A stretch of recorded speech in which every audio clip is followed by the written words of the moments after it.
So where did we get the idea of individual rights? Do I even need to answer that question by now? From the Catholic Church, believe it or not. We're going to talk about that and a lot more today on the Catholic Church, Builder of Civilization.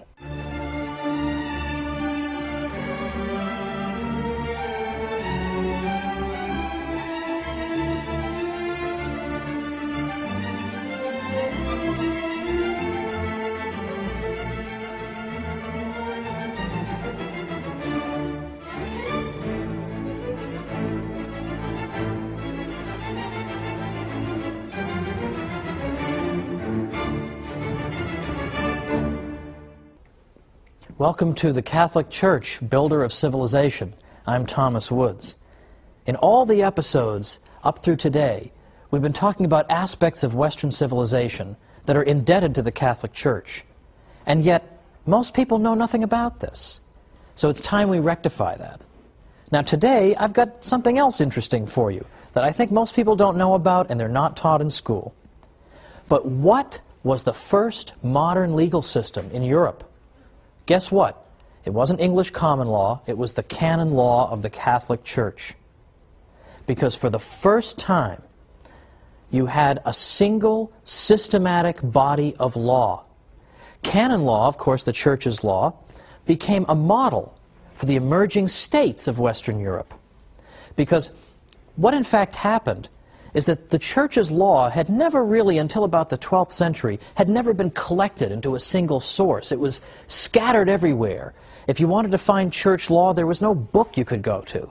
You would find aspects of church law in the Bible, in the church fathers, in local councils, ecumenical councils, papal statements, whatever.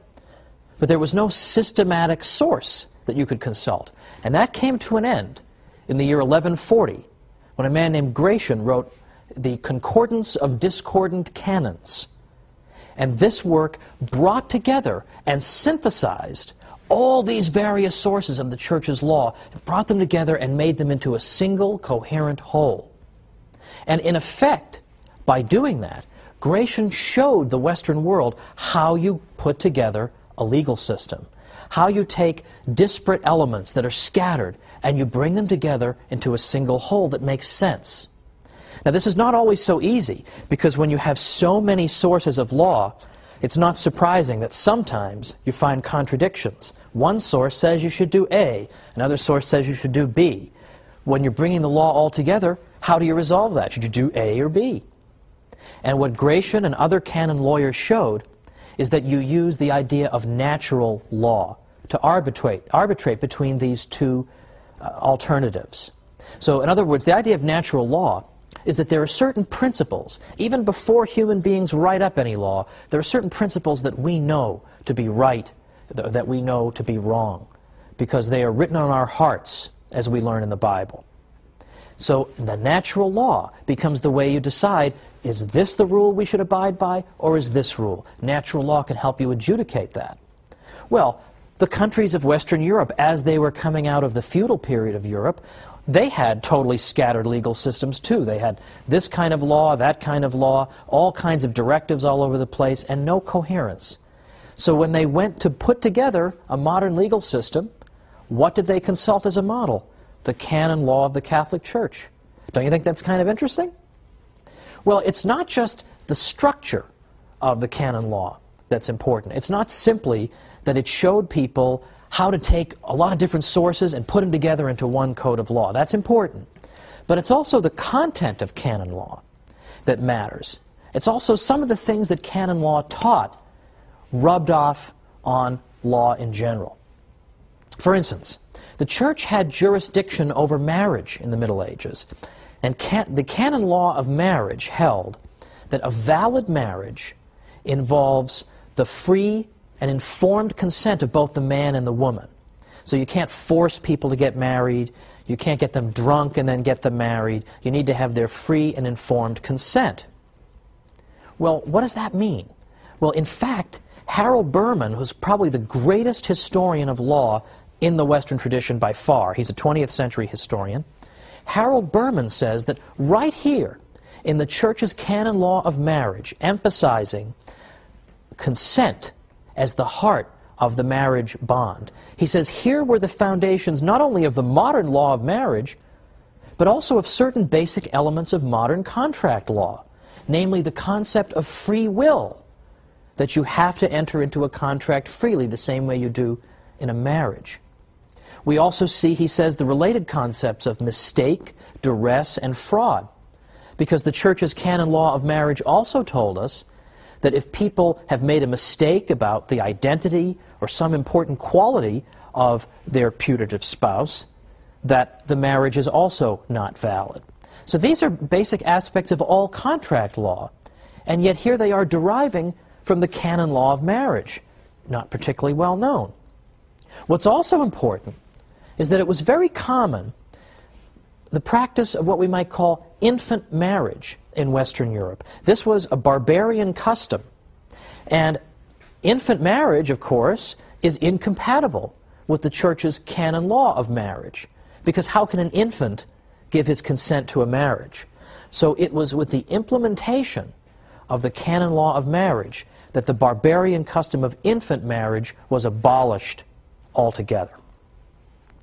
Now, one of my favorite aspects of all this is that the Church's canon law, coming into being in a systematic way in the 12th century, for the first time is now bringing into Western European practice, for the first time since the barbarian invasions, a clear emphasis on the importance of rational trial procedures. Now, what do I mean by that? Typically, in barbarian modes of law, reason was not employed to determine who was guilty and who was innocent. Rather, magical modes of determining guilt or innocence were used, modes of ordeal. So, for instance, one barbarian method of determining whether you were guilty or innocent consists of what we might call the ordeal by hot water. And here you'd take the accused person and you'd bring him over to a cauldron in which boiling water had at the bottom a stone. And it was required of the accused to reach into that scalding water and pull the stone out. Then they would bandage his arm, because of course it's scalding water and his arm's not doing too well at this point. Then they'd wait 3 days. When they take off the bandages, if he has begun to scab up on his arm, then that means he's innocent. But if he hasn't yet started to scab up, that is indication of his guilt. Well, who wants to be subject to this kind of procedure? This is exactly the kind of thing that the rational trial procedures emphasized in canon law helps to bring to an end. Now, another barbarian method of determining guilt or innocence is the ordeal by cold water. Well, that sounds fine. Cold water, refreshing, right? Well, the ordeal by cold water consisted of tying a person's hands together and his feet together and throwing him in the river, and then observing to see whether he sinks or floats. Now, in many versions of the ordeal by cold water, if you float, that is indication of your guilt. You might think that floating would mean you're pure, like ivory soap, you're 99.44% pure, but to the contrary, the thinking was that perhaps the divine principle in the water is trying to eject you by not allowing you to sink. So that's an indication of your guilt. Well, again, nobody would want to live under that system. And in fact, that system doesn't really tell us who's guilty, who's innocent. It just tries to end the dispute. Look, this is how it turned out for this guy. He floated. That's the end of it. Let's just stop the fight right here. Instead of pursuing justice, barbarian law simply tried to stop feuding and fighting by just coming up with some kind of an answer, even though it was a totally arbitrary answer, whether the guy floats, whether his arm scabs up. This is exactly what canon law was opposed to. So, canon law, the first modern legal system in Western Europe. But there's much more to be said about the Church's contributions here, because as long as we're speaking about law, we can speak about the concept of rights. That I have a right to life. I have a right to own property. I have a right to enter into a contract or enter into a marriage. I have the right to defend myself in a court of law. All these things are rights. Where does that idea of rights come from? For a long time,